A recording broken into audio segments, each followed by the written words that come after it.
will have that pamphlet and a lot easier for us getting our issues.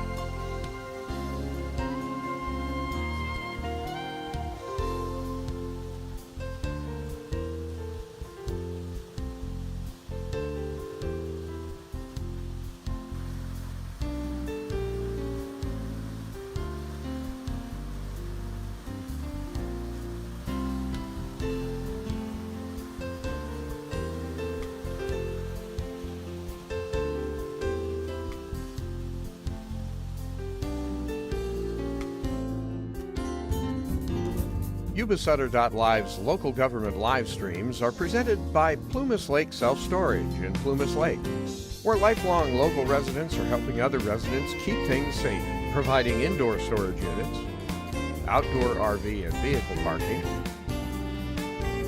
moving supplies, and Penske truck rentals. Details at plumaslakeselfstorage.com.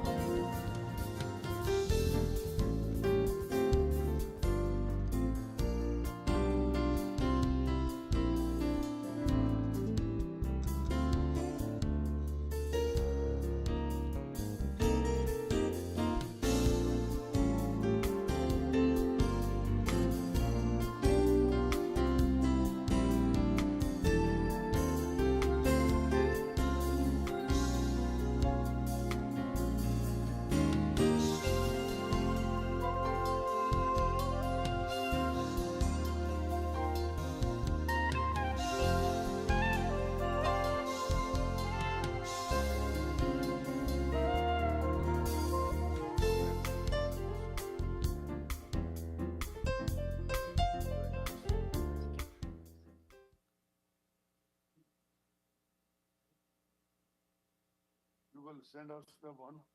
I'll send it.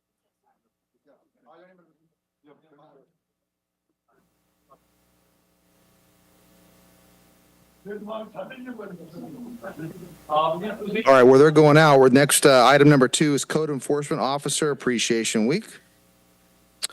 Ben in Public Works and Development Service, excuse me, hold on. Ben and staff, come on down. Thank you.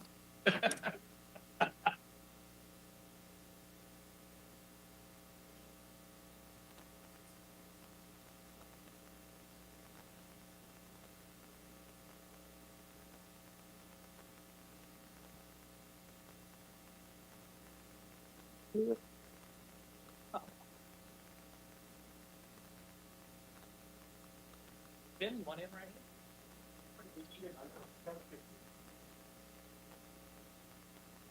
Okay.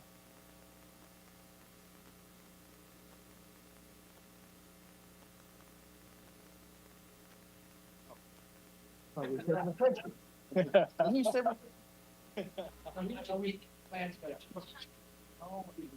the info, man. I need the info. The Dr. Eagle says.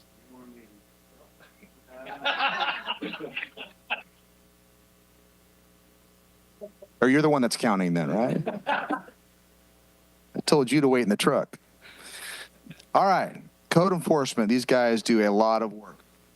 Keeping our city clean, and some reminders from folks who forget to do what they need to do on their front yard and everywhere else. So we have a proclamation here for Code Enforcement Officers Week. Should be Code Enforcement Officers Year, in my opinion. You guys do a lot of good stuff. Okay, so here we go. Whereas code enforcement officers provide for the safety, health, and welfare of citizens in our community through the enforcement of local, state, and federal laws and ordinances dealing with various issues of building, zoning, housing, animal control, and the environment. They have challenging, demanding jobs and often do not receive recognition for the work they do in improving quality of life for residents and businesses. In recent years, their role has expanded with jurisdictions relying on their expertise and training in dealing with the growing challenge of the unhoused and transient population. Code enforcement officers are dedicated to the goals of preventing neighborhood deterioration and preserving property values through knowledge and application of housing, zoning, and nuisance laws. They often have a highly visible role in the communities and regularly interact with the public, business owners, and a variety of federal, state, county, and local officials. The City of Yuba City wants to recognize and honor the code enforcement officers that serve our community. That's a no-brainer. Now, therefore, be it resolved that I, Sean Harris, Mayor of the City of Yuba City, for a few more weeks, and on behalf of the entire City Council, do hereby proclaim the second week of October be known as Code Enforcement Officer Appreciation Week, and call upon all its residents to join in recognizing and expressing their appreciation for the dedication and service by those who serve as our code enforcement officers. Let's give them a hand.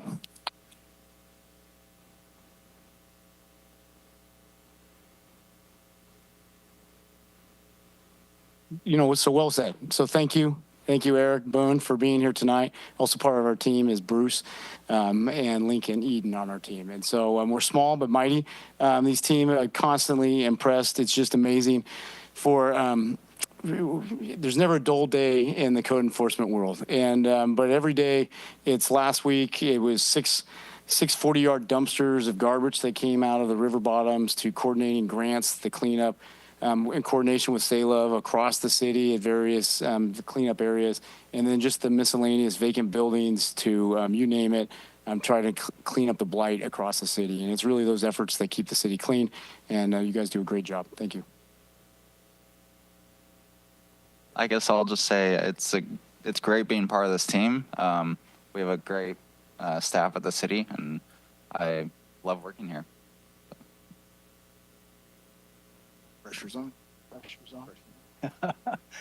I also reflect it's a pleasure to work for the City of Yuba City as a code enforcement officer. I can say that in the last 7+ years, the expectations have shifted so greatly. The addition of the homeless issues, the addition, well, going through COVID, the expectations for code enforcement through that. But we also realize that we've got great support from staff as well as council. So thank you. I would just say, after being in this business for almost 30 years, I would say I'm just honored and lucky to be able to work with the code enforcement team we have. They're able to accomplish so much with the resources that we have. And I just thank you so much for all that you do for the city. Absolutely. Okay, we got a photo up. I should. One of you guys hold.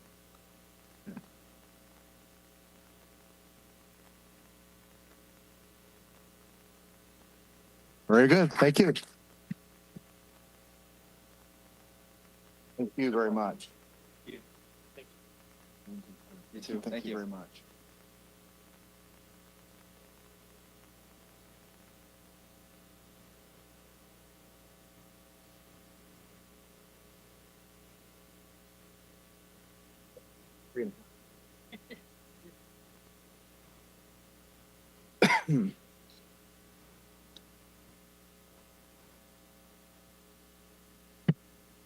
All right. Item number 3 is the presentation from the Sutter County Memorial Museum Flood Exhibit, presented by Molly Bloom, Sutter County Museum Director and Curator. Welcome, Molly. Good to see you. Yeah, nice to see you. Thank you, Honorable Mayor, Vice Mayor, and City Councilors, and thank you all for coming this evening. So I'm Molly Bloom. I'm the director at the Sutter County Museum, and that's just across the street here. So I'm really excited to share some updates on a project that I know is of interest to the City Council and to the citizens of Yuba City. So thank you for the opportunity to come present tonight with some updates. So just a little overview about the museum. So the Sutter County Museum, our mission is to share local stories, to strengthen community bonds, to inspire celebration of our diverse cultural heritage, and to demonstrate how understanding the past prepares us for the future. And that doesn't totally say what we do. When we're fully staffed, we're a staff of 2.5 full-time employees. And so what we do is that we operate a free, publicly accessible museum for the community. We manage the rental of Edel Hall, maintain professional standards of artifact conservation and care for over 20,000 objects and over 8,000 photographs that share the stories of the Yuba-Sutter community. We curate and maintain temporary and permanent exhibits on local history topics.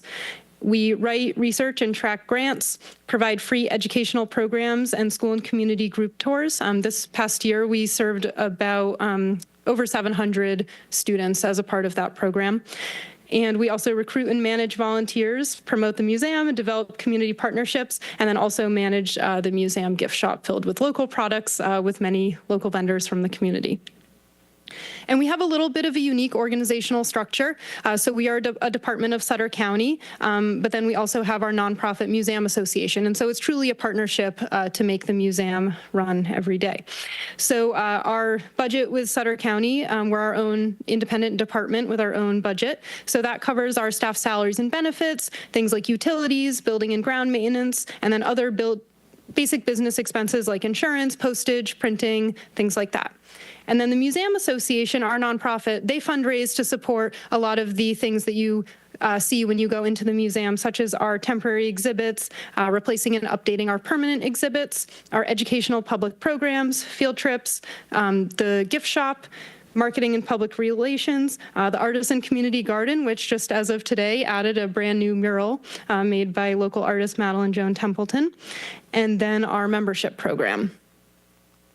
So tonight I wanted to talk a little bit about our exciting flood exhibit project. So I'm going to go through a project overview, some of the learning and experience goals that we hope to meet with this exhibit, and then get into some of the content overview, the floor plan and concept design, and some visualizations to show you what the gallery could look like. We also plan to have some proposed points of engagements to have it be a very interactive experience for people who visit, and then some of the partnerships and next steps. So the project does actually go before 2023 because for years the community has been wanting to add a more substantial permanent flood exhibit to the Sutter County Museum. And the City Council has invested, starting in about, 2016, 2017, about $15,000 into supporting this project. So I'm very excited that it's finally here. And in 2023, the museum was awarded $383,000 and some change grant in funding from the California Museum Grant Program administered by the Natural Resources Agency.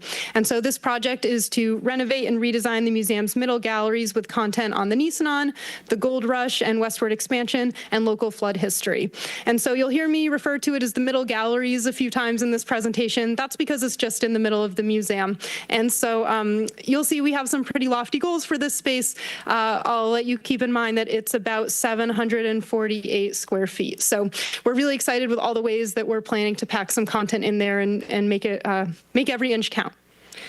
And then later phases of this project will include producing artifact trunks related to revitalized exhibits with curriculum to be utilized by teachers offsite in classrooms. And then we'll also be developing some educational field trip tours that align directly with the renovated exhibits to help us support our local schools and teachers.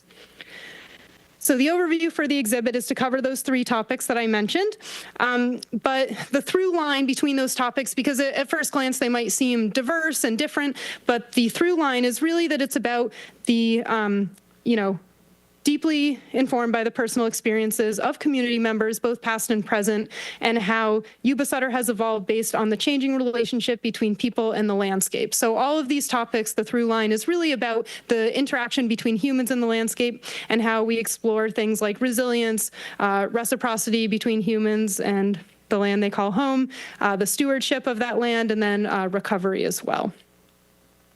So some of our learning goals are to create a sense of excitement, trust, insight, inspiration, and curiosity around local history, for visitors to leave with a clear understanding of how those three key topics have determined the evolution and future of Yuba and Sutter counties, to underscore how all community members are connected to and contribute to our local areas past, present, and future, and then to encourage for further study in those topics as well.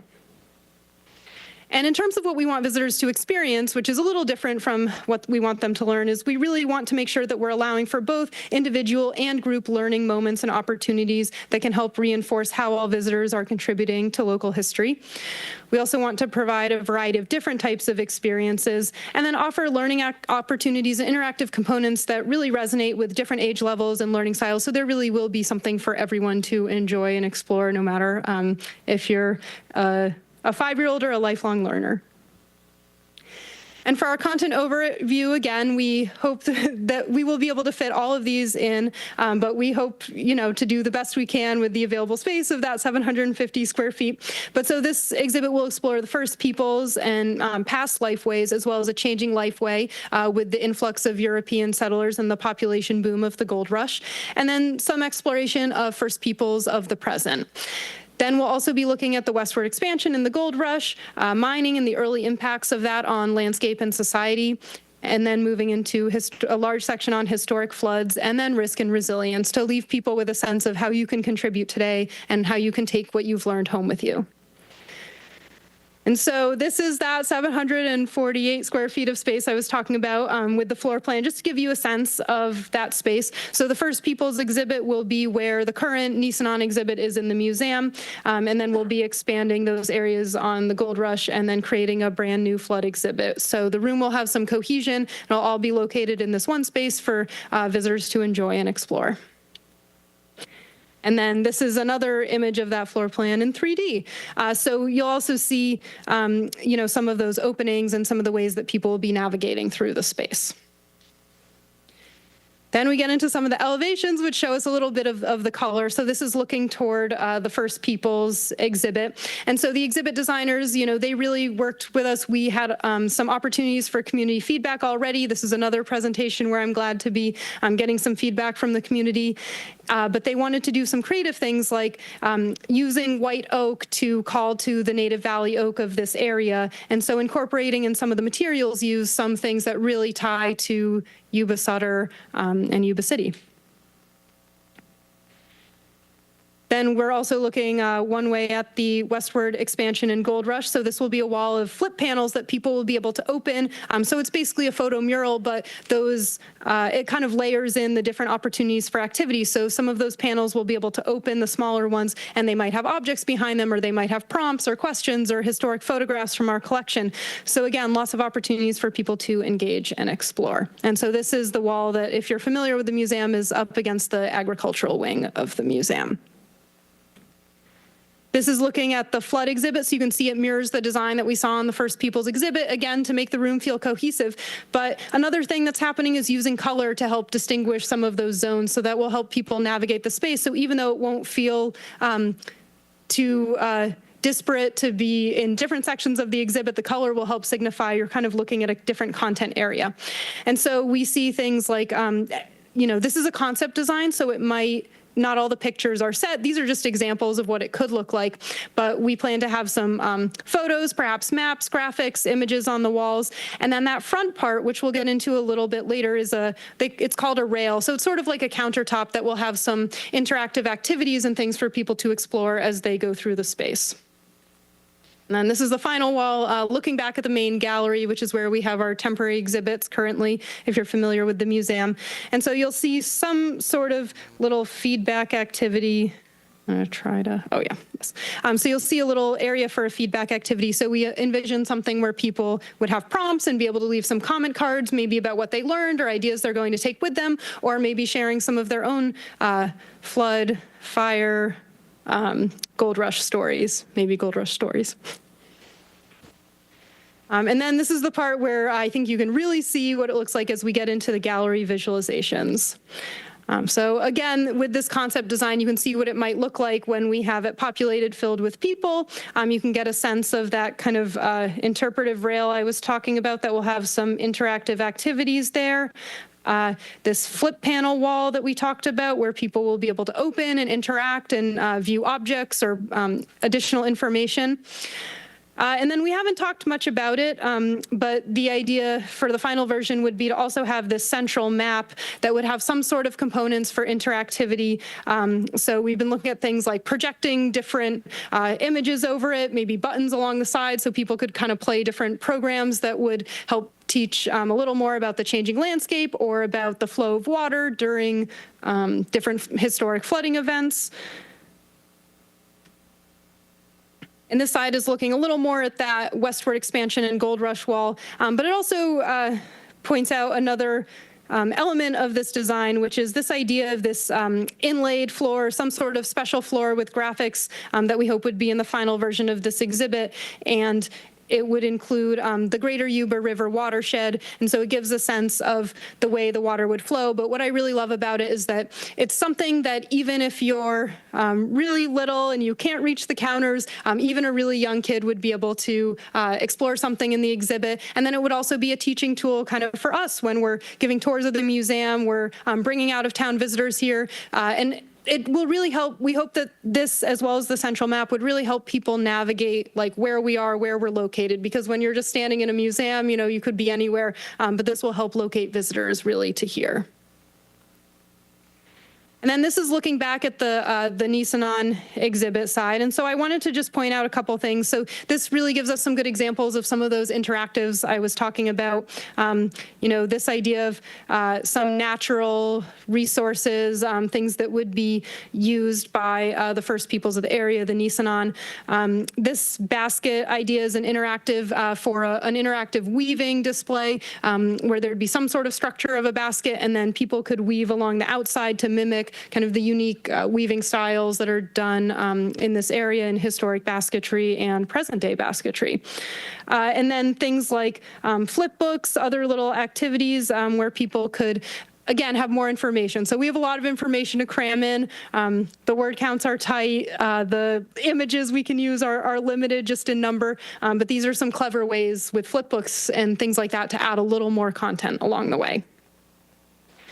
And so some of those proposed points of engagement I mentioned, like the natural resources and the basket weaving, and then that flip panel. But we also have ideas about adding like a slide viewer of Yuba-Sutter floods. We have so many wonderful historic photographs of you know, the community, and we have many of local flood events. And so we'd like to have, you know, some slides that people could view, and that almost becomes like a historic object in and of itself by having a slide viewer.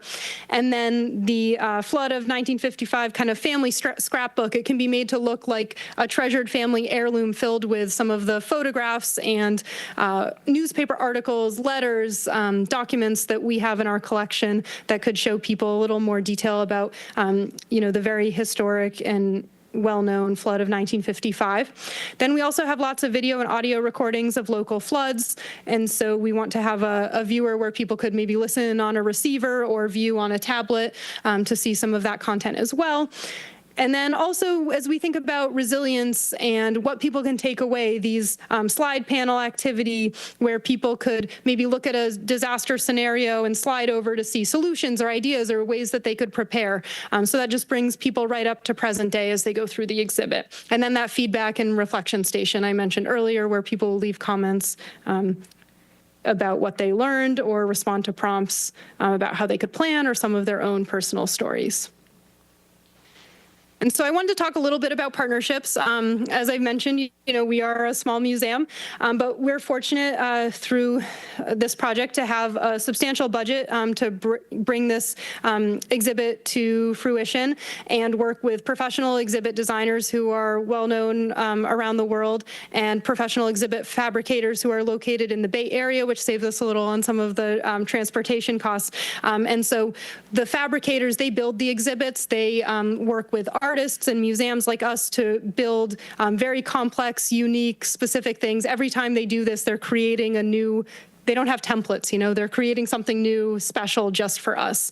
And so we're really fortunate to have a healthy budget to make this happen. So thanks to that grant I mentioned from the California Natural Resources Agency, that covers about $225,000 toward this project in terms of the actual exhibit design and fabrication.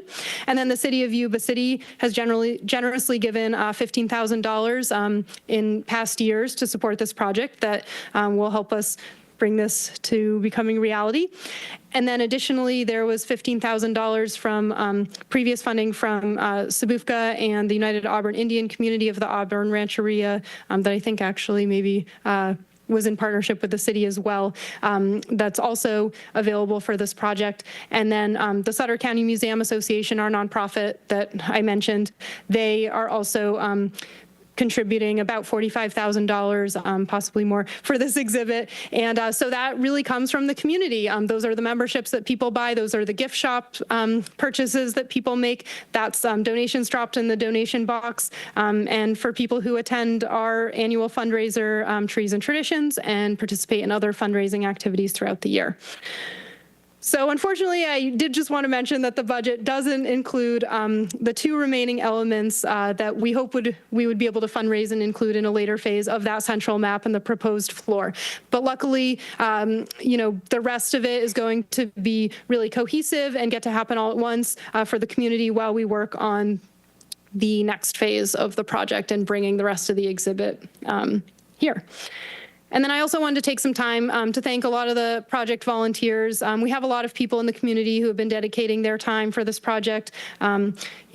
People who are professionals in emergency management, Chuck Smith, local flood history expert and now editor of the Appeal Democrat, and then our retired assistant curator, Cheryl Simmons, who is our expert in collections, who's had worked at the museum for over 20 years when she retired.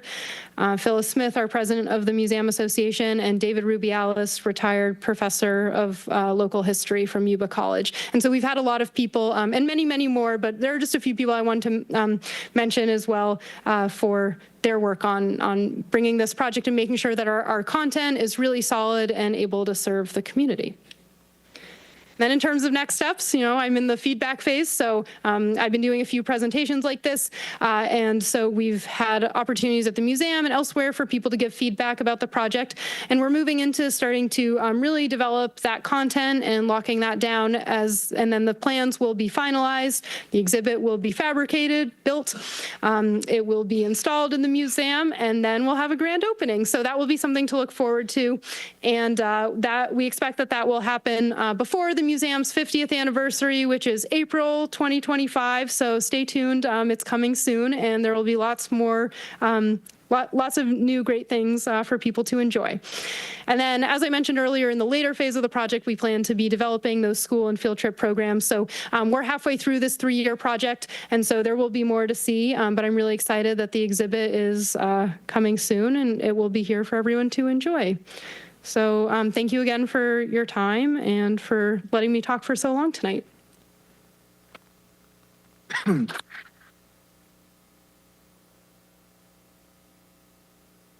Thank you very much, Molly. Any comments or questions or anything? Through the mayor. Yes, sir.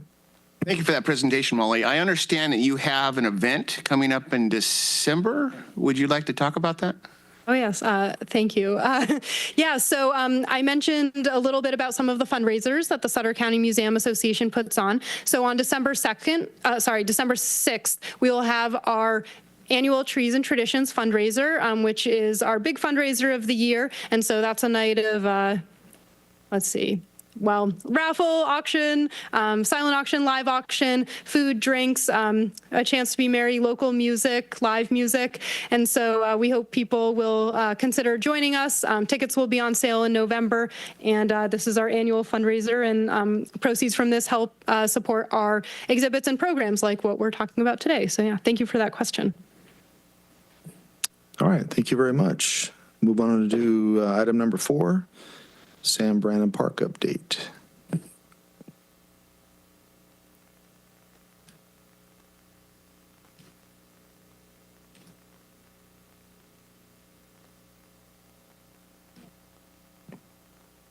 Hudson. Good evening, Mayor, Council. We are here to give you a quick Sam Brannan update. My name is Ann Gillen. I'm the Community Services Director, so I'm going to give you an update on what Parks has been doing. So Parks goes out. We have daily things that we do. So on a daily basis, we have routine maintenance. They do safety inspections on all the amenities out there. We do have security going by at dusk every night to make sure that the restrooms are closed and that the skate park and the pickleball courts are cleared. We have a brand new pole light by the restrooms, and we are working with PD on improving and working on some new signage out there. And then one other thing we were doing is we're looking into maybe leasing out part of the grass area that kind of butts up against Givicki Ford back there. But it hasn't been, it is zoned as a public facilities district, so it's geared more towards civic-related facilities and other public uses. So it's not really for commercial uses. So we're kind of looking in the process of rezoning and stuff and seeing what that's all about, what it takes to do that. And that's about it for Parks. To add about with code enforcement related to it, it's really, when I checked in with the team recently, the recent activity with grant funds, we coordinated the cleanup along the railroad tracks recently to clean up some of the blight. Daily, we drive up and down Gray Avenue looking for any sort of vendors or any sort of issues, and then responding promptly. And so really, we haven't had any reported vendor issues lately at the site. Not that that doesn't occur, but if they do, please let us know, and we'll try to flex our hours or try to work to identify that and work through it. And then, occasionally we get in coordination with PD, we respond to maybe some sort of activity in the parking lot that needs to be investigated that we look into. But over the last few weeks, that's really been the big thing, is cleaning up along the railroad track area, and then just being proactive with any cases.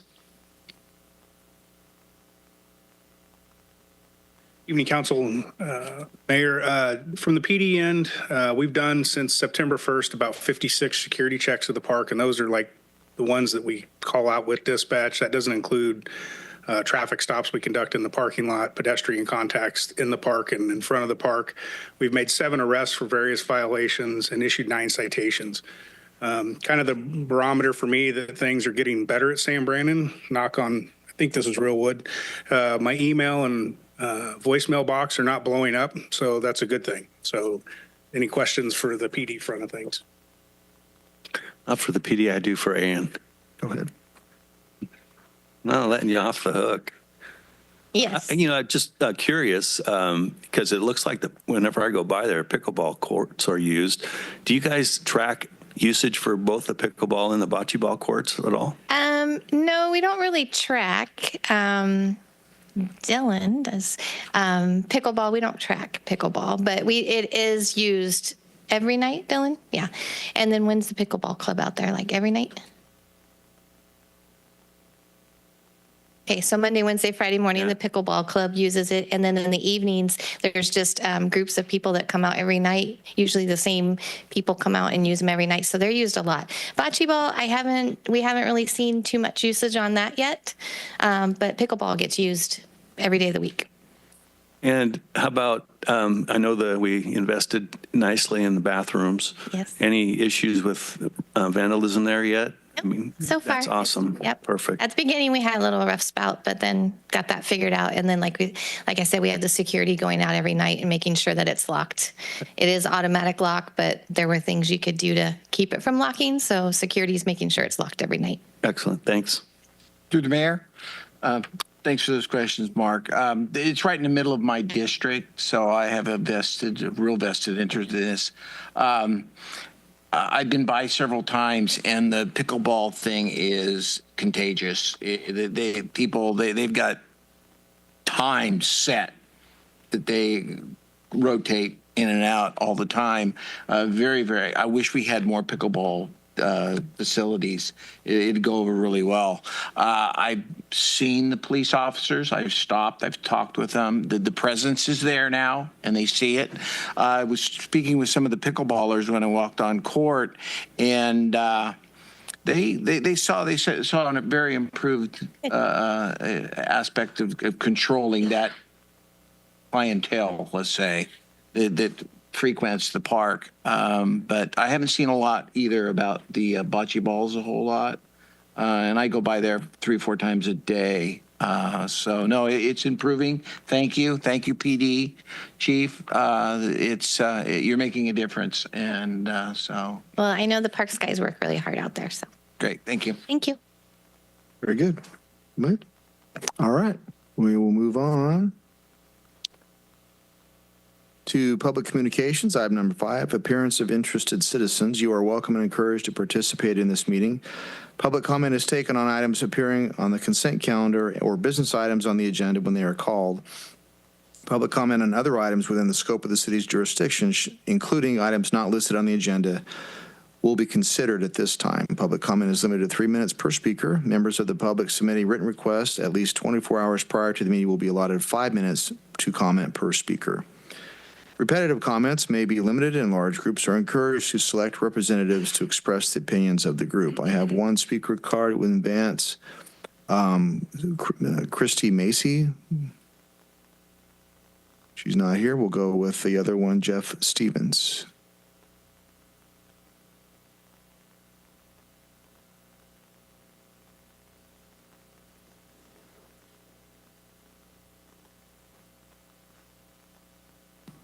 Does that sound better? Thank you, Mr. Mayor and fellow council. I wanted to come out tonight, but I'm really glad that I did. I didn't know code enforcement was going to be honored. And as you know, SALEB works a lot with code enforcement. And probably 5 years ago, code enforcement didn't quite know what to think of SALEB and what it was all about. And probably neither did a lot of the people in Yuba City here. And as we've grown, so has Yuba City. Our relationship with Yuba City has grown, and all of the city supports SALEB very well, and we really, really appreciate it. I was unaware last meeting that there was some finance thing come up on the budget, and we really appreciate that it was passed. I heard some comments. I wasn't aware, like I said, and I went back and listened to the meeting, and I understand there was some concern because you had just supported our fundraiser, which we very much appreciate you guys coming out to the dinner and supporting. But I just wanted to come in here tonight and say thank you to each and every one of you. The money will be used for very good purposes here in Yuba City, and we're also going to go after Yuba County and try to receive some funds there. As you know, SALEB has grown, and we have a lot of expenses as our fleet has grown and everything else. So we truly need and appreciate the funds that Yuba City provided for us, and just wanted to thank you. All right. Well, thank you, Jeff. Anybody else care to speak on anything? All right. We'll close that, and we'll go on to the consent calendar. All matters listed on our consent calendar are considered to be routine and can be enacted in one motion. There will be no separate discussion on these items prior to the time that council votes on the motion unless members of the city council request specific items to be discussed or removed from the consent calendar for individual action. Do you have any comments from the public on the consent calendar items 6 through 9? Seeing none, we can come back to the council for comment and or action. Through the mayor. Sir. Move to approve consent calendar 6 through 9. Second. First and a second to approve consent calendar items 6 through 9. All those in favor say aye. Aye. And opposed? Passes unanimously. That's good. On to number 10, business items, landscape maintenance district number 1, zone and benefit B. Through the mayor. Yes, sir. I have property in this area. Do I need to recuse myself? Yes, sir. See you in a minute.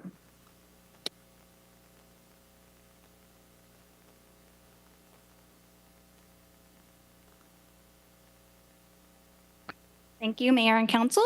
Josh and I are here tonight to talk about Landscape Maintenance District Number 1, Zone of Benefit B. Zone B, as we'll call it, was created in 1990. You'll see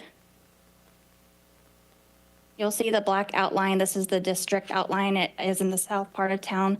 So it also interacts with the city limit line. So that's the district. And then the green areas are the landscaped areas within the district. The main areas are Garden Highway, Railroad Avenue, and then Bogue Road. The purpose of Zone B is to provide funding for landscaping and irrigation, drainage systems, and walls and fencing, as well as entryway, monuments, and the fountain. When Zone B was formed in 1990, the annual cost to maintain the area per residence was set at $29.50. COLAs, or cost of living adjustments, were not included in the Zone B formation documents.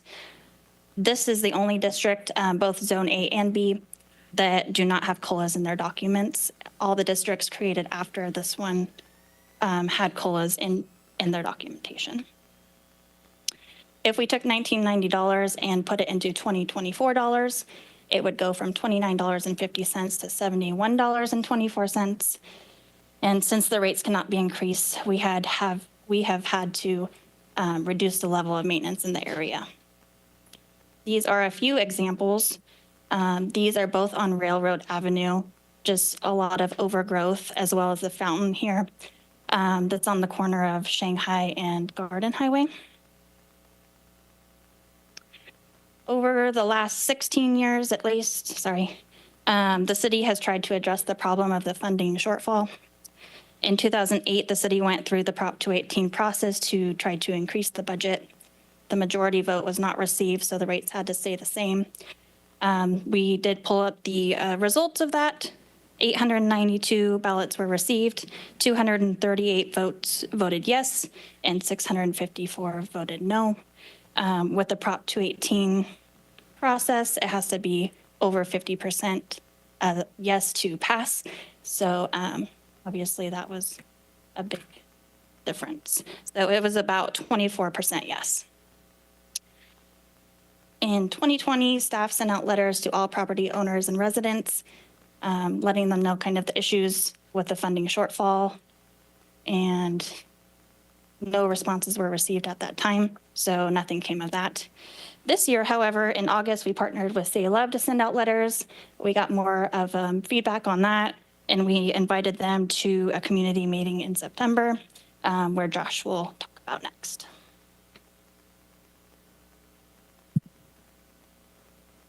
Thanks, Council, for having us.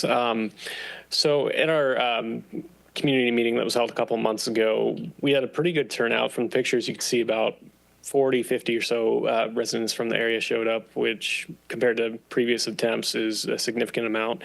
Also, big thanks to Say Love and their contribution to setting this up and also providing delicious food for the dinner. Food is definitely a good attractor for meetings.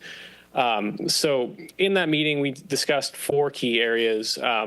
One being what area is covered in the zone. A lot of the people in the district weren't aware of what the boundaries were and what's actually maintained within the district. Another key component was answering questions about what is an LMD and other questions that are typically asked about those, and then what is the Prop 218 and what's the process for moving forward with the Proposition 218.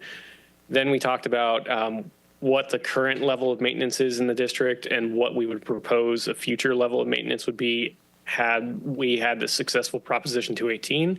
And then lastly, we talked about current funding versus what the proposed funding would be if we were able to increase the rates. So I'll just dive into these 4 areas individually. So like Maddie said, District 1B is the southern portion of the town, kind of in the Bogue, Shanghai area. I added a few more pictures here. So this is pointing to the railroad area. A lot of what you see here is weed overgrowth, some plant overgrowth in the sidewalks. This is a portion of Bogue Road where you can see more of weed overgrowth, some trees that aren't in the best health. Top right portion is Garden Highway, which is the main concentration of the landscaping for the area. You see a couple of dead trees over here, a lot of overgrowth on this side, and a lot of maintenance and upkeep for this area that we just don't have the resources or funds to handle. And then Finally, on the bottom right is the fountain that Maddie had mentioned, which I don't have a date for the last time it was in operation, but my best guess would be early to mid 2000s. Next, we talked about a lot of the frequently asked questions we'd receive when talking about Zone B. So first of all, when was it formed? It was formed in 1990 when the development of Bogue and Shanghai area was occurring. What's covered, as Maddie said, landscaping and irrigation, drainage system, including the detention basin on Garden Highway, or on Shanghai Bend, sorry, walls and fencing, entryway monuments, and the fountain. Why have maintenance levels decreased? And the simple answer to that would be maintenance costs have increased while the budget has stayed the same. So we've had to decrease the amount of maintenance to keep a balanced budget in the district. Why not just increase the rates? Some people don't, or some residents aren't aware of the ins and outs and different laws that we have to follow. So the answer to that was there was no COLA factor written into the engineer's documents when the district was formed. Therefore, in order to increase the rates above the original dollar amount, you have to hold a Proposition 218 hearing. Another question that came up was, why not just use park staff instead of contractors, and would that be more cost effective? The answer to that is we have around 14 or so full-time parks workers that maintain 19 facilities, including all city parks, city facilities like the water and wastewater plants, City Hall, and other facilities. And they're, with the amount of staff that we have right now, they're pretty busy. They're at their maximum capacity in terms of maintenance. Additionally, they are full-time employees with benefits, so their fully burdened rate is pretty high as compared to using a contractor. And with the contractor, we hold an RFP every 3 years to ensure we get the lowest bid and the highest quality of work. And then lastly, what is the Proposition 218 process? And the next slide will go into kind of the 4 steps that constitutes Proposition 218. And what it is a 1996 California Constitution amendment that requires special districts to have a positive vote in order to increase rates. So the first part of the Proposition 18 being public notice, which is the city would be required to send notices to every single property owner within the district. And those notices need to include first, rate increase information. Then it would need to include a ballot in order for the property owner to be able to vote on said or on proposed rate increase. And then finally, including a public hearing date. The notices would have to be sent out to the public 45 days minimum prior to the public hearing. Next, the public hearing process, in which members of the district would be able to come in and voice their concerns or objections, protest, or any comments in favor of the district or of the rate increase. And then at the end of the public hearing, the city clerk would tabulate the amount of ballots received and give the results of the Proposition 218 vote. Third, results in following actions. If more than 50% of votes are achieved, the city can raise rates. If 50% or if less than 50% is achieved, then the city cannot raise rates. An example I gave to some of the public was it really matters showing up to this. If you're in favor of adjusting the district, say 3 people showed up to vote. If 2 people voted yes, 1 person voted no, then it passes. Vice versa, 2 people vote no, 1 person votes yes, then it fails. And then lastly, if we receive a 50% or more, or 50% plus 1 vote in favor, the council has an opportunity to make a decision on whether or not to move forward with the process. Then we get into maintenance cost versus time. On this graph, in the red, you have the annual levy rate without inflation, which is the system that we're on now. The blue is annual levy rate just starting at the $29.50 in 1990 and then increasing each year with inflation. And then the green line is the consumer price index over time. So as you can see, in 1990, the dollar amounts were the same, but as you move forward towards 2024, inflation has increased quite a bit, up to the $71.24 amount versus where we sit right now at $29.50. So big question: what do you get, and what don't you get? What do you get if the Prop 218 moves forward, and what wouldn't you get if we continue the path we're going? So on our current path, without a Proposition 218, the maintenance is limited to once a year tree and shrub trimming in the worst areas within the district, just to make sure that we're taking care of safety concerns and doing as much with the budget that we can. The remainder of funding is divvied up through the rest of the year. And then we would only have safety responses to take care of anything throughout the year after that. Currently, we have weed abatement, which is primarily spraying for weeds and only pulling the largest weeds.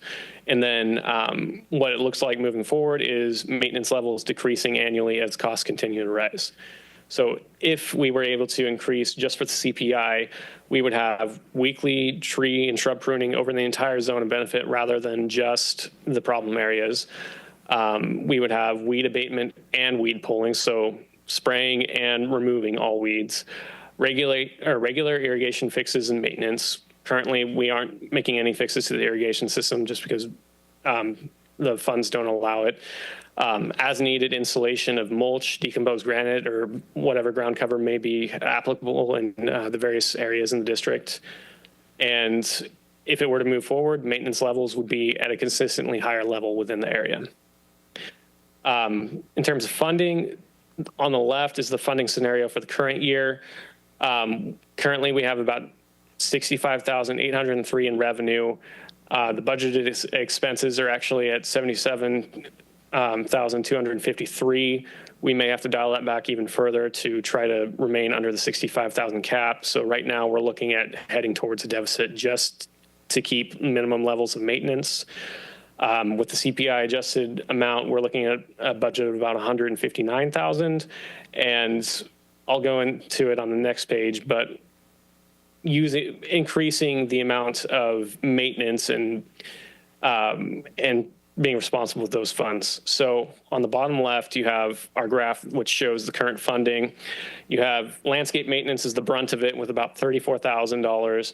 Then you have water expenses at $24,000, materials at about $9,000, and then administration costs and other. What we're proposing is if we were to get into CPI increase, the only items that would be increasing are related to maintenance. So landscape maintenance would triple in budget from $34,000 to $103,000. Weed abatement would go up about 2.25 times to $20,000. Water would remain the same. In fact, it may actually decrease over time as we get more irrigation fixes, fixing leaks, and then all other items, administration and other things would remain the same. So what we're proposing to do with the budget really is directly related to maintenance and maintenance only. With all of that being said, staff believes that moving forward with the Proposition 218 process is the path towards improving the conditions of this area. With the fiscal impact, we think that the Proposition 218 should be about $30,000. That includes consultant costs for material preparation, legal notices and ballots, and then guidance on legal procedures, making sure that we're following all procedures to have a successful Proposition 218 process, city staff time for review, and then city attorney review as well. If successful, the budget would increase from $65,000 to about $159,000 annually. In terms of other options, council could direct staff to review costs further and provide council with options that would increase capital reserve funds. So in previous slides, I was talking solely about landscape maintenance, bringing the trees, shrubs, ground cover, and everything back to high levels of maintenance. Other areas that are covered in the district include block walls, the fountain, and things like that. Having a healthy capital reserve would make sure that, say, a car hits a block wall, we have ample funding to make sure that it can be replaced in a timely manner. Same thing with the fountain. We can make it operational with those funds. Another option would be directing staff to also include Zone A in the Proposition 218 process. Maddie touched on this a little bit earlier. Zone A is up near the Walton area south of Regency. It's the only other zone in the city that does not have a cost of living adjustment. And then the third option that we'd like to present is a combination of the two above options. With that, staff's recommendation is accepting the staff's presentation on the Landscape Maintenance District number 1, Zone of Benefit B, and providing direction to staff with the next steps. And with that, I'd be happy to answer any questions. All right. Through the mayor. Yep. Thanks, Josh. I got a few questions. I think I'm confused. Zone A is where? So Zone A is on Stabler Lane. I believe the northerly limit is Jamie Drive south to, Ben, do you know off the top of your head? About Eden. Yeah. Eden, okay. North of that, you have Regency area, which is Zone 4, which is one of the most highly funded areas. Have we ever touched bases with Zone A people? And when was it established? Do you know? Zone A. I'm not 100% certain. Okay. That sounds about right. In terms of outreach, in 2020, our goal was sending letters out to Zone B, and we've received the most contact from residents in B. We haven't received nearly as much outreach or input from residents in A. And in 2008, I believe we did the Proposition 218 for the entirety of District 1, which is Zone A and B. Or no, is that not? Okay. I believe we only did 1B. 1B, okay, sorry. So we haven't really ever pulled A, and we think it started in 1990. Mm-hmm. Is it one, I'm hoping you can answer this, is it one property, one vote? Or is it based upon size of lot? I don't know this. So for residential in general, it's one property, one vote, but it's based on effective benefit units. So there is some commercial in the area that has a higher weight of votes, as well as apartment complexes. There's a certain amount of votes assigned to the area based on the effective benefit of those areas. I don't want to get confused with LAFCO law, but it's property owners, not residents, that are making the vote? Yes, property owners. Okay. This is eerily familiar to Happy Park. I know you weren't here when this happened, but that was one of the reasons why Happy Park and that area annexed into the city, was because that park was, it was going bad and they needed maintenance. I think that, that my final, well, not my final question, but one I think, are the districts configurable now? So for instance, could you make a 1C if you found folks within an area? I'm kind of likening it to an annexation where certain people might be inclined to pay for the services that are near their property, where others may not, which is their choice.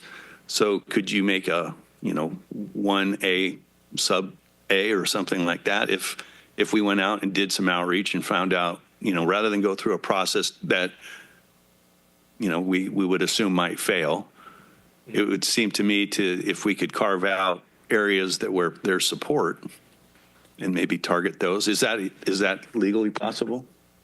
It is, but it's very complicated, and you'll likely have to go through the Prop 218 process for that as well. So much for that. Okay. To me, if we were going to do one, it makes sense to take a look at both. Otherwise, again, we're just going to have this equity thing, right? Where some people are going to be getting the landscape maintenance. And I'm going to ask, you may know, but I'm going to ask Diana, don't we have this issue on Walton Avenue too?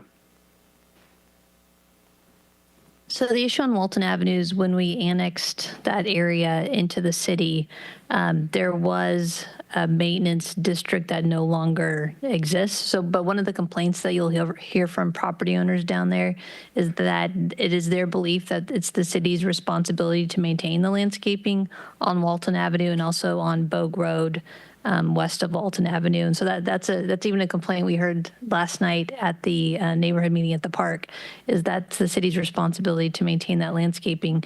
And when residents would reach out, we would tell them there's a process if you want to establish a district and to set the fees, but it wasn't initiated by the city. And when that district by the county basically went defunct, is my understanding. We got 3 areas.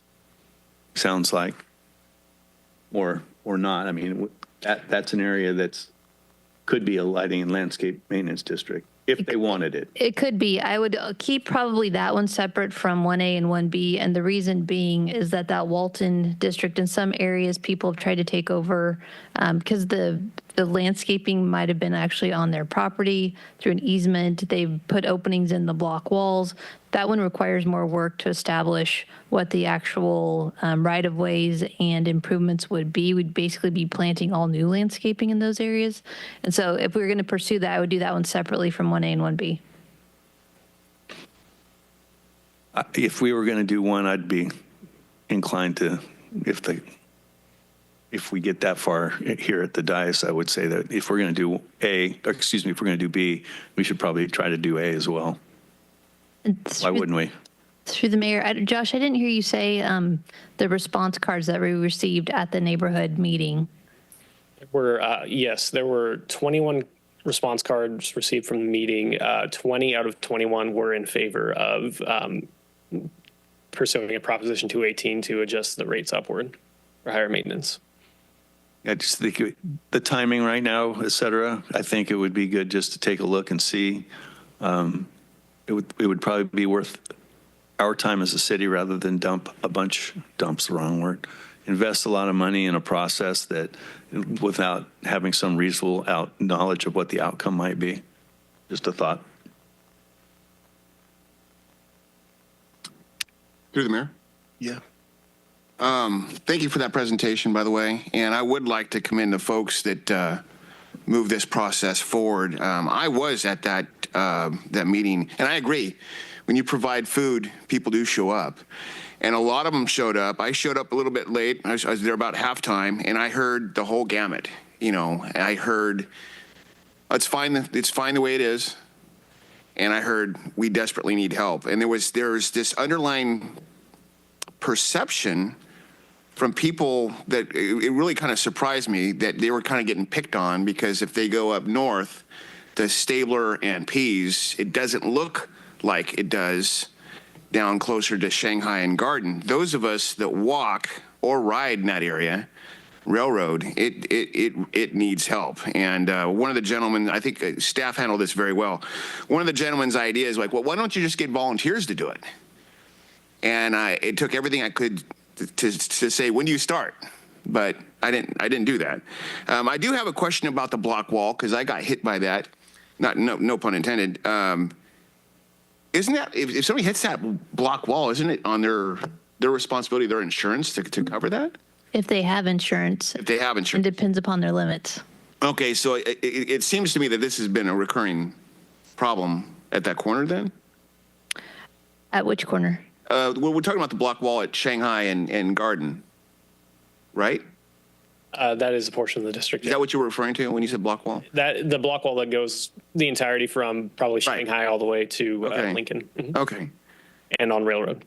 Well, I appreciate the staff's effort on this, and I wholeheartedly support anything that gives our community an opportunity to step forward and improve the appearance, because I believe it adds to our quality of life. So thank you. Through the mayor. Thanks for everything you've done. I'll keep this very brief. I agree with everything that's been said so far. The one thing that I would do is keep the actual voting and such separate, not do all of District 1 A and B, because we don't want the north end or the south end telling the other end where you get to the resentment as far as we don't want it, so you're not getting it. So if 1B is looking like it's good, then let's give those folks down there a chance to have their voice heard and have the assessment done to that, and then let's take up 1A. So It's probably the motive behind Mark's question about it. Have we reached out to A yet? We'd hate to have that be a surprise to them and they vote the whole thing down. But I think also the benefit probably to combining the two is we're paying for 218 once instead of twice. So, Through the mayor, actually. Yeah, go ahead. We are legally required to do them separately because they're two separate zone districts. Well, that's Thank you. okay. Thank you for that. Let's answer our own question. Go ahead. Go ahead, John. Like Shannon said, two separate zones of benefits, so they're paying separate rates. So votes in B don't affect A, vice versa. If you'd like us to perform outreach with Zone A, we'd be more than happy to start pulling. Well, it sounds like if they don't have a COLA, TikTok, right, will be the same spot. So while the iron is hot, it might be a good idea to do that. At least get the outreach going, give them opportunity, give them a heads up. We can use B as a good example. Hopefully it'll be a good example as to what we're doing. So I'd be in line with that idea as well. We never got Mike back. Someone go wake him up. Can I get clarification, please? So what I'm hearing is to proceed forward with doing additional outreach in districts 1A and 1B. And then based upon the feedback received, we would come back to council in terms of a recommendation as to whether or not we move forward with a 218 process. But that additional outreach is going to be basically sending additional notices out to property owners within both districts, going through the education process, and then getting that feedback so that we have some idea of what their desire is to move forward. I just want to make sure we're on the same page with that. It sounds like we're further along with B and we're just starting with A. Well, I heard with B that we wanted to do that additional outreach because we had about 50 people there and there's 1,800. Josh, how many homes are in that? There's 1,800 properties within that district. That would be beneficial then to get the word out there. And that basically could be the beginning of a outreach to A. I'm assuming we get out there. So that is in line with what I heard. Gentlemen, good? All right. Are we good? Good. Thank you. All right. And do we have any public comment on it by chance? No. Okay. So if you can go get Mike or she's doing that. Yep.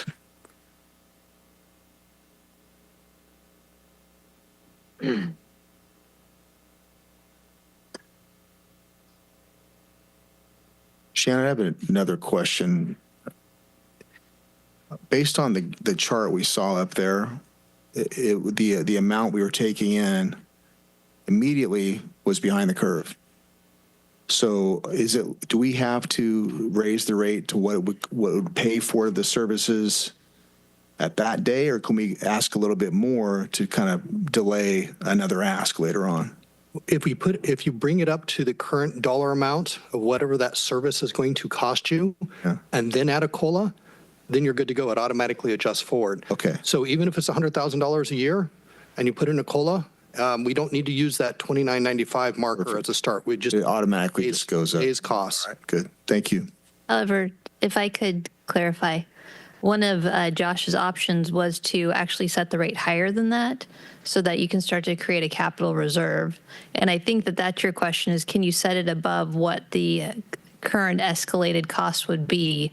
And that would be part of the 218 process. As long as we have information to support it, an engineer's report, we can put forward whatever the proposed fee would be. Okay, yeah, that's another good option. As long as we have the COLA, I think is the key. Is we don't start immediately regressing from day one, and it just moves up as needed. It's the first rule of holes. All right. You know, without a COLA, we're digging ourselves in a deeper hole every year. Yeah. Okay. Thank you. All right. Now we got item number, and welcome back, sir. Number 11, Bogue Road Sewer Extension Project. Sounds exciting. You know, this one is exciting. It's a big milestone here that I'm going to talk about for a moment. Is that So what's in front of you is the Bogue Road Sewer Extension, approval of the plans and the specifications. And so this has been in the works. We've programmed money in our capital improvement plan. And then recently with the Newcomb Ranch DA and amendment, we've worked in partnership with the developer to prioritize improvements on Bogue Road to help advance that development and also use ARPA funds because this is a key line to really provide for development as Yuba City grows. And so as we reach capacity with our existing lines from the sewer plant to the west, this is a critical line on Bogue Road and then ultimately goes under Highway 99 to the west for the Lincoln East area, and then also the future northwest of Yuba City as we build more homes and grow. We need to get the sewer to the wastewater treatment facility. So a big step here tonight.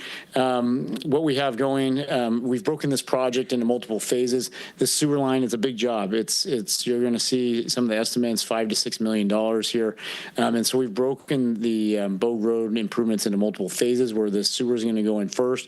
It's about 20 feet deep, double 18-inch lines. And so, and then with some critical timing with the ARPA funds, we want to move forward. We've been prioritizing this to get this done first.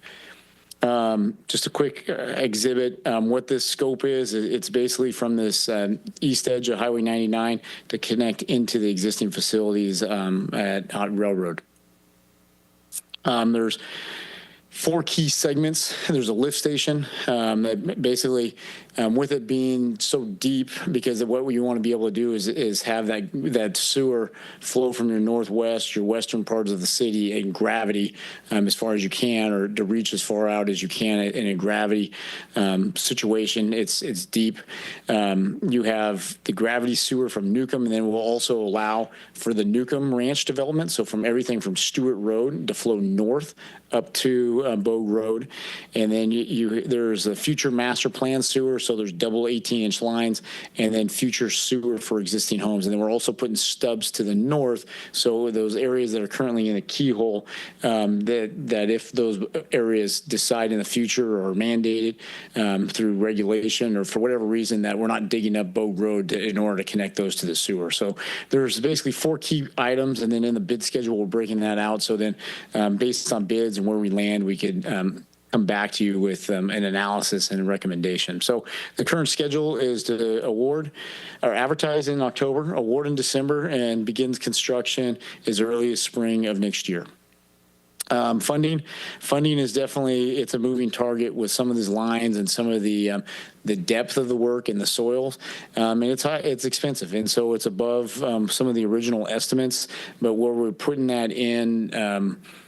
We're putting it into the bid schedule so then we could analyze it and figure out how it's going to get paid and then work through developer costs with impact fee costs and then ARPA funds, what we can. But it's a critical line really for the city as the city continues to grow in order to get the sewer to the west. And so once the real numbers come in and they're analyzed, we'll come back to you with a recommendation on how to proceed forward. With that, staff is recommending council consider adopting a resolution approving the plans and specification and authorizing advertisement for bids for the Bogue Road Sewer Extension Project. And I'd be happy to answer any questions.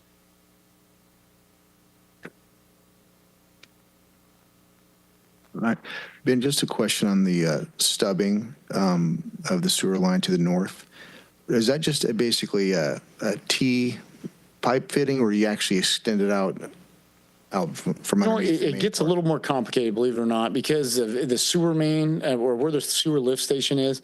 It's at Phillips Road because you have all of the sewer coming up north as a gravity, and then you have the sewer coming across the highway. And so this is a really deep sewer line, and then you got to, and then you're going to pump this double 18s over here, so it's a force main. And so in order to stub it, we have to do some lateral lines. And then we want to set them at a depth that could help facilitate the future here, and then just how far do you go? And so this keyhole is a big area. It goes quite a ways north, and it costs money. You know, if you want to set it at 20 feet deep, that maximizes your depth, how far you could gravity feed down. But at the same time, that comes for a cost that maybe might never be reimbursed.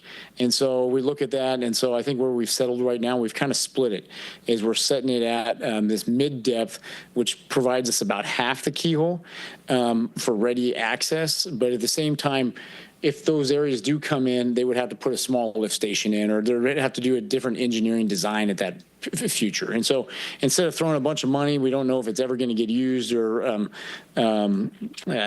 utilized at it. We're trying to like put some thought into it. We don't want to dig up a road. We want to have that option for the future, but be realistic a little bit how we spend it.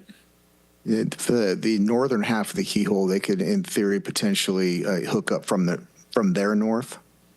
Instead of, does it all have to? I don't have the here? full map in front of me. I mean, Lincoln Road, there's currently lines at Lincoln Road, and there's a lift station there. And so, but we definitely, from Bogue north up to, it's my cross streets, so Richland and Lincoln. And then you also, we want to make sure there's, for the Siller Ranch area, you know, on the west side of the keyhole, on how they could come down and connect. Thank you, Ben. Anybody else? Yeah, go ahead. Great idea with the stub outs, Ben, because I know I've experienced developing stuff, and having a stub out already there makes projects go so much smoother than they have to. As a matter of fact, the one at the school that you did your stub out, you didn't know you had a stub out there. The only reason why I knew there was a stub out is because I knew the guys that dug it. But hopefully we get it documented so we can document it, because that's what they didn't have, is the documentation. So thank you, Ben. Gentlemen, good? Public comment? All right. What are we doing? We just need a motion. Through the mayor. Yes, sir. I move that we adopt a resolution approving the plans and specs and authorizing advertisement for bids for the Bogue Road Sewer Expansion Project. Second. First and second to approve staff's recommendation. All those in favor say aye. Aye. And no one's opposed. Passes unanimously. Thank you very much, Ben.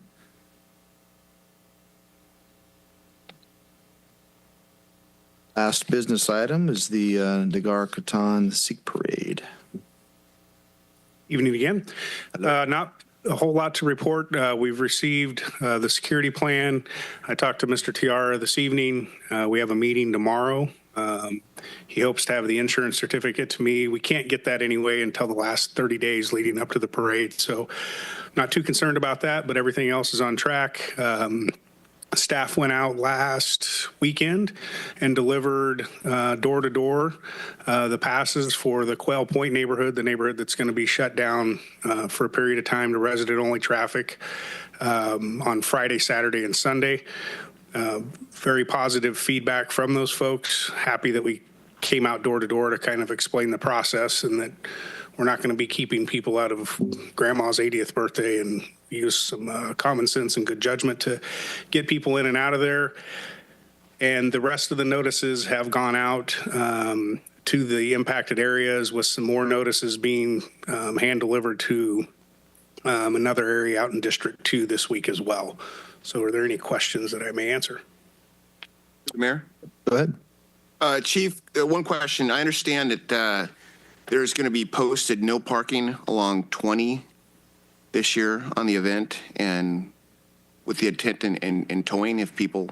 Yeah, well, we're going to have some education and enforcement parameters in place that day. Last year was the first day that we've seen that in my time here being a part of this event, so we'll fix that. Thank you. Anything else? Well said. Anybody else? All right. I know I spoke with the president today too, and he assured me things are going quite well and progressing along, and they're working. You specifically mentioned the efforts they're making on clearing out trees and whatnot to have more parking available for folks. So it sounds encouraging. So thank you very much, Chief. Appreciate all your work. Any public comment on the item? Nothing? Thought I was going to forget, didn't you, Shannon? Yeah. Any future agenda items? Any future agenda from the public? Nothing? All right. Move on to reports and communications, beginning with our city manager. So just a couple of events on October 26th. We have the PD has their trick or treat event from 11 a.m. to 1 p.m. There's also the community cleanup at the old Kmart site. And then in terms of Measure D, we'll have a booth tomorrow night at Lloyd Park from 5:30 to 6:30. Thursday night at Hillcrest Park from 5:30 to 6:30, and Saturday at the north end of Western Parkway from 10 to 11 a.m. So thank you. And thank you. Councilmember Bloomgarden. Thank you, Mr. Mayor. Attended Sutter Butte's Flood Control Agency meeting along with Councilperson Kirchner.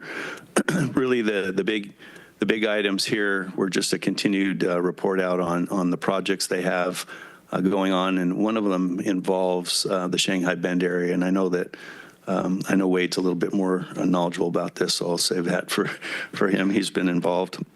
Councilperson Pasquale and I attended an ad hoc meeting this morning in regards to the Life Advancement Center, and more to come from that. We had, I believe, most of the stakeholders in the room, and Mike might want to expand on that as well. I wanted to take a moment. I've received several inquiries. Typically, I would probably do this, but because I'm getting questions about it, there are some I guess the best words, allegations of an unbalanced budget that has been passed by this council since 2019. On that council, beginning in 2019, Mayor Harris, Vice Mayor Shaw, myself, in the 6 years that we've had an opportunity to pass a budget, it's been balanced each and every year but one.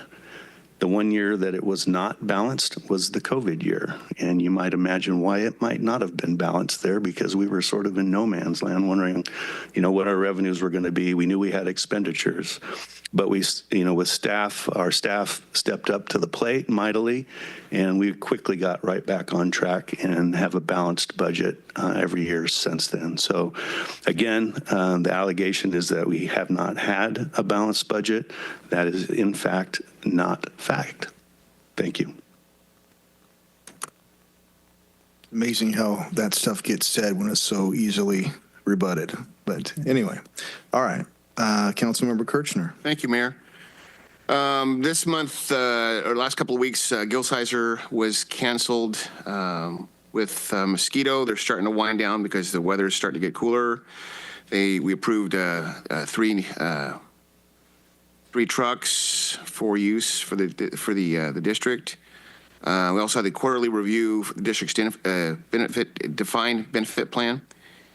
And that's really the only action items to report. With Sabufka, the project that hopefully is forthcoming will be the West Feather River Channel on our side of the river, but on that side of the levee between the boat ramp and Shanghai Bend. And in the state of California, when you get to the waterways, it's all about salmon, salmon, salmon, salmon. And so a project that Sabufka is currently working on right now that is kind of the precursor of what's going to happen over here is called the Robinson Riffle, which is an area of the Feather River south of the city of Oroville. And this was an area that was very much impacted by the dredging and the hydraulic mining. And what they're actually doing, believe it or not, is they're actually gathering some of the granite and the tailings and placing it back into the river channel, which would sound kind of crazy. One of the questions that was brought up was, does it put added pressure on the levees? It does not. It gives the salmon a little bit more space and room to do what they need to do to repopulate their populations. So I don't know if we're going to see quite that level down here because they're at a different elevation that we are down here in the valley. And lastly, the vice mayor and I attended the Mayor's Cup game, which was fun and exciting. That was my first time on council attending the game, And being on that field when that trophy comes up, it is a big, big deal. And so I was just honored to be part of that. And that's my report. All right. Mr. Pasquale. Thank you, Mayor. I attended my Air Quality Control Board meeting last week. Not a whole lot to report other than the Sacramento Air Quality, I think we're in District 9, has amped up their hiring. So they're going to start enforcing a lot more in the area with as far as air quality control and the such.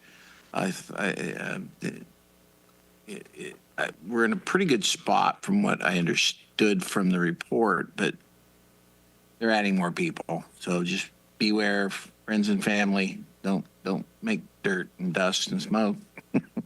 I also attended with Mark the ad hoc for the new project that Habitat is. They have purchased their property. It was good to get all the stakeholders there so that everybody knew what was going to go about, and Habitat could clearly hear the city's concern and the business owners down Plumas Street. So with that, I'll complete my report. Thank you. All right, very good. Vice Mayor. Thanks, Mr. Mayor. It's kind of like fall's kind of a transition. So like others, Gil Sizer was canceled, county oversight was canceled. We did the youth commission interviews. That was a fun time. Great kids coming onto that. We'll be bringing those forward, I think, next meeting or the following. The mayor and myself had the park ad hoc committee with the members that was on that. So we'll be bringing forward the suggestion for the park there on Plumas Street in the next few weeks. So we'll get to work at that. Let's see. Participated in an informational meeting up at Northridge Park yesterday evening. Got to visit with some folks there, and I felt like that was productive. And then, Mr. Mayor, thanks for giving me the honor of doing the coin toss and stepping in for you at the Mayor's Cup. That was quite an honor, and I want to say to both of the schools, Yuba City and River Valley, the city's very proud of both of the schools. They represent this city well, and both teams played their hearts out. So it was a really good game, and congratulations to Yuba City as they became the victors that night. But really, really a good game, and I will leave it at that. All right, and thank you both for stepping in for that. Family obligations took me away, so I wasn't able to go. Sounds like it was a good time. I have down here youth commission interviews. As Vice Mayor already stated, we interviewed, as always, some really good young people that want to be a part of their city, and it was a pleasure to appoint them. We'll hear more about that later when we approve that. Regarding SACOG, what they call this Sustainable Community Strategy, it's moving forward due to a deadline or a thing that was adjusted by the state. There's a couple options because the deadline only for completing that plan will only apply to this plan. That didn't kick everything out in the future. And so we had to start out with three ways to respond, options, how we move forward regarding build out of housing and roads. So entities request roads, you're adding lane miles, which is going to affect GHG emissions, but you don't want to stick it out too far because then you're going to affect housing opportunities and the walkability and bikeability. It's a whole really complicated interactive recipe there. But the two options that we've had, we're going to move forward, was one is a 0.4 gap between where we predicted we would be as far as the greenhouse gas emission reduction, and the other one was a 1.4% gap. Pretty obvious which ones makes the most sense, but the fact that there's a gap alone is concerning because being able to meet those emissions goals is definitely tied to receiving state funding. So more to follow on that. As already stated, Gil Sizer was canceled this time. We had a meeting regarding the park on the south end of Plumas Street. There was many bullet points or many things that we are going to discuss in the future. Josh was there and ran the meeting, did a really good job. We discussed the name this last time, and the next topic, I believe, will be the murals that will be going up on the east wall of Blees Canton. Saw some renderings and some options and some images as to what that area was going to look like, and it definitely looks really beautiful. It's going to be really nice for the city. And then I also attended the quarterly update for the Film Commission meeting. We've already budgeted our $6,500 for that, and that's good. And we've got a good solid investment. They came with some figures for between Yuba County and Sutter County, just shy of $1.6 million introduced into our local economy because of that. There were one feature film and several, at least a half a dozen others, short films and independent films, along with more commercials and whatnot, filmed in our area, which also, hotel rooms alone was over 1,100 hotel room night stays.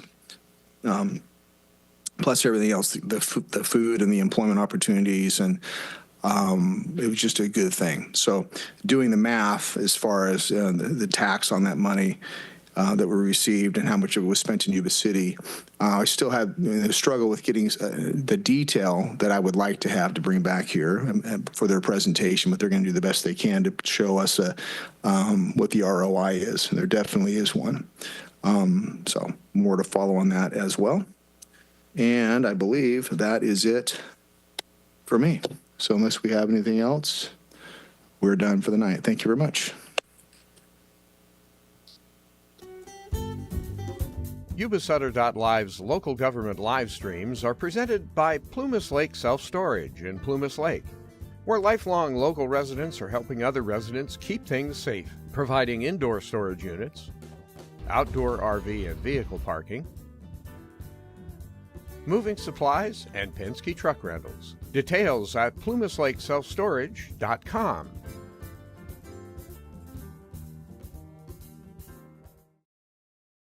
Hi, I'm Neil Goforth of Comfort Keepers of Yuba, Sutter, and Nevada counties. Caring for elders or even yourself has challenges. Comfort Keepers of Yuba, Sutter, and Nevada counties can help you address today's issues and plan for tomorrow with in-home and specialized care for you or your family members. Call us at 530-749-8800. Comfort Keepers of Yuba, Sutter, and Nevada counties. Thinking good vibes one day at a time. At Edible Memories, life is sublime. In every bite, you'll find a dream. Join us now, let your heart beam. Step inside, sharing the fun. Edible Memories Bakery, where happiness runs. Edible Memories Bakery, 321 3rd Street, Marysville. EdibleMemoriesBakery.com.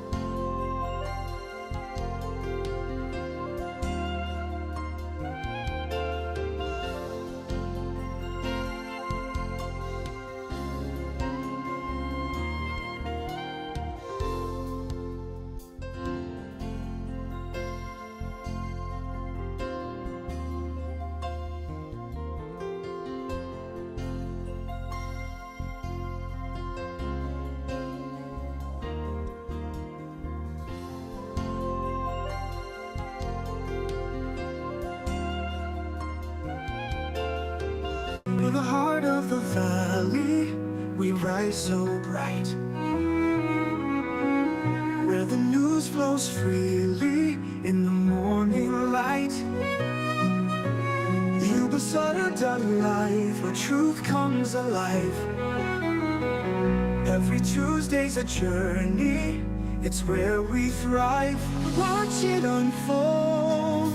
Yuba-Sutter.live, in the heart of our home.